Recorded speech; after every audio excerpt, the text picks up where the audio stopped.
What's going on, everybody? Brian here from Working Class Fishing. Today we're going to be talking about this cool little gadget right behind me here. It's a new addition to the WCFP fleet. It's the Maxxon Inflatable XPW-239 personal watercraft.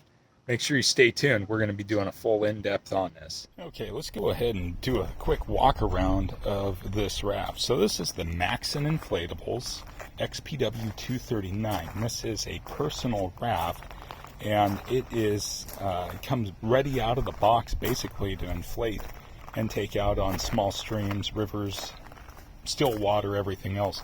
Now I have the foot strap up there just for now because I carried it outside after inflating it, but you can see that it has the two D-rings on the inside. That's where that strap would actually go. Now the one thing I haven't put on this raft is a stripping apron for fly fishing, but I will probably add that a little bit later on. Now, cool part is, it comes with a set of oars, and they do have other color matching oars. These ones, I'm not too particular on the types of oars I get, but they do have color match if that's something that matters to you. But this is a 7-foot 9-inch personal raft, and it is a fantastic little deal. It's 38 pounds. You can see that its maximum capacity is 606 pounds, which is pretty significant. And of course, you always want to wear your personal flotation device, your PFD, and have your signal whistles, everything else with you when you're out on the river. But it comes with a little accessory bag there, and I actually put the patch kit in there. It has these really cool little Velcro straps. So these Velcro straps hold your oars in place. The oar locks themselves are really good because what you can do with those is it actually threads down and it goes right through the shaft of the oar. And the oars aren't meant to really be for like big whitewater, but you definitely use it for skinnier waters, smaller streams, everything else. But the beauty of this is that it is ideal for those skinny water situations. And if you get into a rapid where maybe you don't want to go through it, you maybe don't have high enough confidence with the whitewater, you can simply just pick this raft up and take it around that, and then get below the obstructions or hazards and get back out there fishing. So super cool little raft. It also comes with a little cargo net back here. I don't know how much stuff I'm going to store back here. It depends on what I'm going to take out fishing. Probably a small cooler just with some drinks and maybe bait in there. And then obviously have a couple rods, and then tackle bag would go back there, everything else. It's got a really nice little plush seat also. I'll have to make some adjustments as I'm going along just to make sure I get it in the right comfortable spot. But what a fantastic little watercraft that Maxxon puts out here. And these are very affordable, and they're real portable too. So they actually pack down into a bag that you can carry on your back. So it is a packable watercraft as well. So if you want to get into some areas where you don't have car access, this is absolutely ideal for that. So I'm really excited to get it out on the water and give it a shot. This is going to be a lot of fun. It's going to be a great way to get out there and get on some of these lesser accessible waters to get after some of the fish where a lot of people don't have the opportunity to actually get on those water bodies just because of limited launches or limited space, or maybe it's too shallow for a conventional boat, or maybe you just can't even get a regular raft into some of those areas without a lot of effort. So really excited to give this guy a shot. So one of the coolest parts of this raft setup is the fact that it comes with its own pump. Now, with this pump, it has a special inflating tube. So this is threaded on the end, and it actually goes into these two inflation valves, and these are actually set up with a special one-way type valve. So if you push in and turn it a quarter turn, it will allow the air to escape. But if you pop it out a quarter turn, it's going to allow that to stay in, which is going to allow you to inflate this to the recommended inflation pressure. So the recommended inflation pressure isn't specified, but it's basically get rid of the wrinkles in the raft. Now, it's about 90 degrees out right now, and one of the things is that obviously we know air is going to expand with heat. So I'm not pumping this up all the way, and I already pre-inflated it indoors. But I went ahead and let some air out of it. But just to show you how all of this works here, this got this really cool little thread-in valve. So what I found works best with this is to just go ahead and thread this in first. Then it has one of these types of foot-style pumps that it comes with. Now, in some of the literature, it'll actually show like the hand-pumped style. But I'm going to go ahead and this is what they sent me. This one's worked really well. This is the good old classic. These things never really fail until this rubber actually gets bad. So what I'm going to do is I'm going to go ahead and put some air in this. And it's got that classic rubber raft sound as you inflate it. It's got the whistle. And what I noticed about it was as you get it closer and closer to the appropriate inflation point, this gets harder and harder.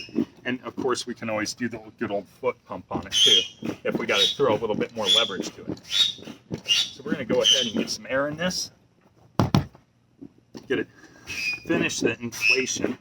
And the nice part of this valve system, like I said, instead of like the good old days when you have the yellow rubber duck or something like that, this one just unthreads, and this is one-way valve. Pretty innovative design. I know that a lot of rafts do this, but it's really nice to have this on this raft. So 2 separate chambers, one for the stern, one for the bow section of the raft. So we're going to go ahead and do this again. So simple enough, thread it in, tighten it down. We attach it over here to this pump. And the reason why I'm doing this separate is because these aren't on like a swiveling type joint, they're fixed. So you want to thread that in first. And we're going to go ahead, add some air to this, following the recommendations from Maxxon just to take the wrinkles out of the raft. And I'm watching some wrinkles right here. Now, in all reality, when I went to blow this up, it only took about 5 minutes to inflate. I'm just doing this because I set it outside. I'm kind of letting it normalize to the temperature, deflated it, and now I'm just adding enough air to make it good for going out and playing around with. So I'm going to go ahead and detach that, detach this over here, and then we're just going to thread that cap on. Now the cool part of this pump is that it also has the way to deflate it. That way we can suck all the air out. I'm sure that you can adapt a portable pump or an electric pump to this and do the same thing, but use the manufacturer recommended pump. I would be worried about overinflation, especially in higher temperature and the higher heat and everything else. So definitely a cool, innovative design to get this thing out on the water super quick. Okay, so another big key feature of this is the portability. Now, I got the Tacoma here, and it's got a 6-foot bed. This is a 7'9" raft, and the cool part about this is, as opposed to the drift boat over here, I don't have to hook up a trailer or anything else if I want to just go out and skim through the water. And I don't have to worry about the kayak wheels and everything else if I want to go down to the boat ramp and launch out and just do a little bit of paddling around. So let's check out the portability on this. So, light raft. We got one-handed, just about one-handed loading with this. Okay, put it in there, tuck it down. We're ready to go. Don't forget your straps either. So one essential that you should never leave without, especially when you're going on any type of paddle craft, is the infamous dry bag. You want to make sure that you have the dry bag because you want to keep anything that you don't want to get wet dry in the event that you do capsize or you fall out or something like that. Now, I'm going to be rolling the dice because I'm going to have you guys strapped on as I'm paddling around. I don't think I'm going to run into too many issues, but could end up losing the phone in the process. But I'm willing to take that risk to show you guys how this thing works out. All right, so we are launched. And actually really easy to control.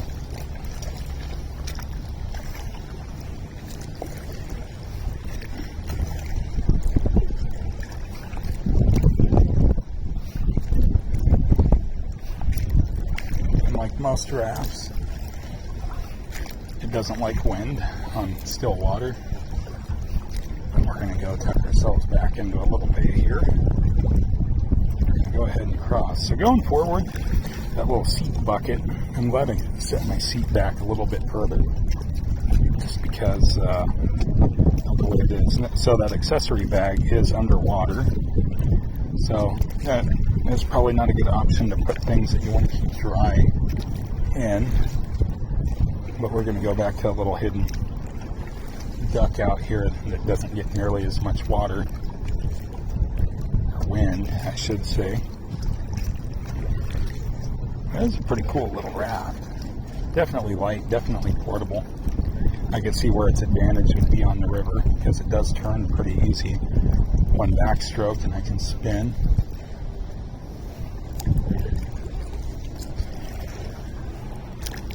See if we get a little speed with it.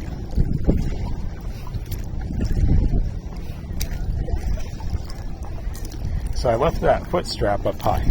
There's a reason for that. Because one of the hooks on one of the D-rings wouldn't go all the way through. So I probably need to do some work on that. Maybe open up the hook a little bit and do all that stuff. But as far as rowability goes, it's not a bad rower.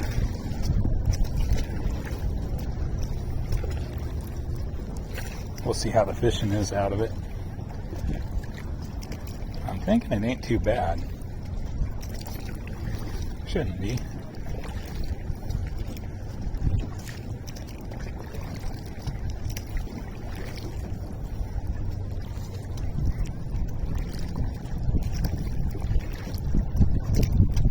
Definitely a nice little lake boat.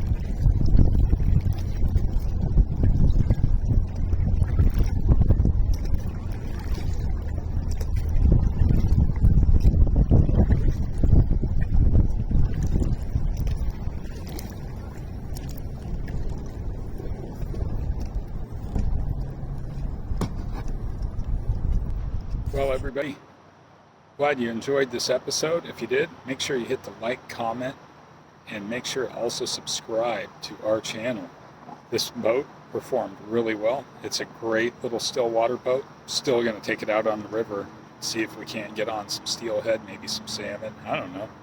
Heck, we might even try for some trout. But it's definitely going to be a boat for a small tributary. Not going to be a big river boat. But the nice part is it's very light, it's very packable, and it's a very convenient small craft that you don't have to do a lot of stuff with. You get your oars, you get everything else, and it just works out really good. So until next time, thanks so much for watching. Hope everybody has a great day.